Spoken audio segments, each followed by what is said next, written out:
Olá, esse é mais um programa do TV Naim, que hoje é a nossa convidada especial, doutora Adriana Bernardini Antunes Scanavini, médica otorrinolaringologista, que irá nos abordar o assunto de surdez. Doutora Adriana, obrigado pela presença aqui no NAINC. O que é surdez, doutora Adriana? Bom, obrigado pelo convite, Marcelo. É com imensa alegria que eu acompanho os programas NAIC de vocês. E surdez, na verdade, é uma dificuldade para escutar, para entender. É aquela pessoa que às vezes fala, que escuta, mas não entende. É um termo muito amplo, tá? E que a gente precisaria discorrer mais um pouco sobre isso. Certo.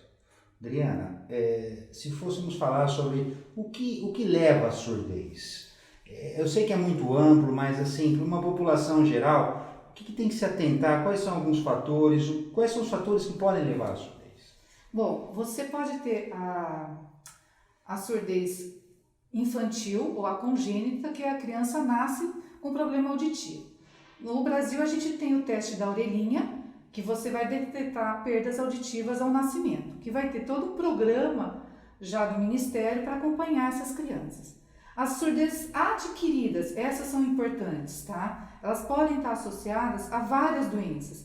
Um diabetes mal cuidado, que pode levar a dificuldade visual, também pode levar à perda auditiva. Uso de medicamentos como antibióticos sem prescrição médica, ototóxicos, podem levar a perdas auditivas. O próprio envelhecimento da pessoa vai ter uma perda auditiva progressiva, tá? Qual é o problema dessa perda auditiva progressiva? É só não escutar? Não, não é só isso. Você vai ter a longo prazo perda de memória, distúrbio de cognição e até os últimos trabalhos mostram que os idosos vão cair mais, vai ter mais fraturas porque estão escutando menos e tendo menos equilíbrio. Olha a importância disso tudo, né, doutora Adriana? Então, você acompanhar a surdez, acompanhar o desenvolvimento dela pode influenciar numa qualidade de vida. Se você cai, você quebra. E existem exames para isso, como uma pessoa tem a suspeita que não está escutando. Olha, eu não estou escutando do lado direito aqui, a minha mulher fala, eu não escuto.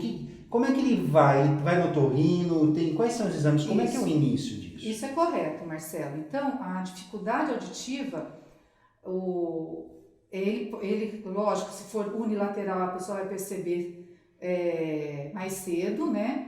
Bilateral, porque é progressivo, ele vai se adaptando. Mas o correto seriam todos fazerem exames auditivos, igual a gente faz exame visual. O que é a audiometria? É um exame em cabine que você vai verificar o limiar auditivo daquela pessoa.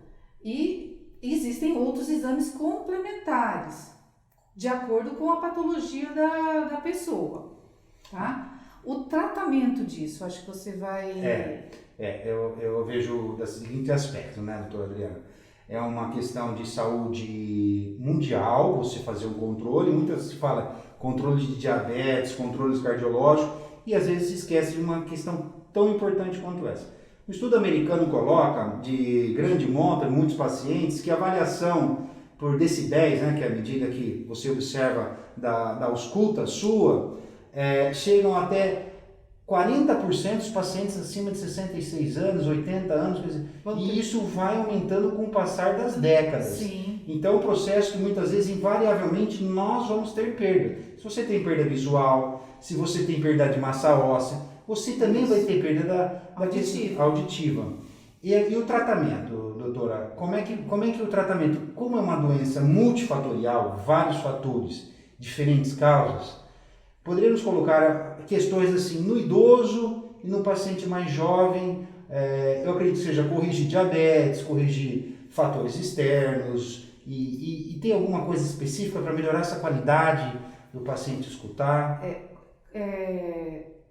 Se a gente conversar sobre o adulto, na verdade, se você tiver um controle da doença de base, todas as doenças neurosensoriais vão evoluir mais devagar, tá? Mas se ele tiver já uma perda auditiva com comprometimento do entendimento, da discriminação, a indicação é aparelho auditivo, tá? É processar, é fazer uma reabilitação auditiva. Se você não fizer essa reabilitação auditiva, você vai ter perdas de memória progressivamente, tá? Isso já foi comprovado. Na criança, o que acontece se uma criança tem uma perda auditiva que não é cirúrgica, que não é reabilitada? Ela não vai conseguir falar, né? Ela não vai conseguir aprender. Então, no idoso, você tem perdas de memórias progressivas e na criança você tem dificuldade de linguagem, tá? Porque a audição bilateral, ela influencia no nosso desenvolvimento cognitivo. Isso é uma coisa muito importante. Antigamente, os aparelhos auditivos, eles não eram tão capazes como agora. A gente tem aparelhos auditivos que qualquer pessoa conseguiria se adaptar, desde que bem indicado. Desde que bem indicado. Tá? Ótimo. Doutora Adriana, nós vamos chegando mais um fim do programa aqui do TV Naik. Nós agradecemos a sua presença, entendemos que surdez é um tema amplo, mas a importância de trazer esse tema é que muitas vezes é pouco abordado. Nós vemos muitas campanhas de diabetes, campanhas de questões oftalmológicas e a questão de surdez, apesar de ser abordada, é uma questão assim de saúde mundial e tem que ser abordada. Existe muito estigma de falar que o paciente é surdo ou você é surda. Né? Aí o que eu falo para o meu paciente, eu não quero colocar o aparelho, mas você vai pôr o aparelho para compensar aquela deficiência. Você não usa o óculos você está cego? Eu falo para ele, não, é para completar a sua deficiência visual. Então, o tratamento da surdez no adulto com perda auditiva sensorial teria que estar mais amplamente divulgado. A gente tem várias campanhas pela Sociedade de Otorrino que tenta fazer com que o paciente procure mais cedo. Ótimo. Obrigado por ter vindo no Naik. Obrigado a todos. Encerramos mais um programa do TV Naik.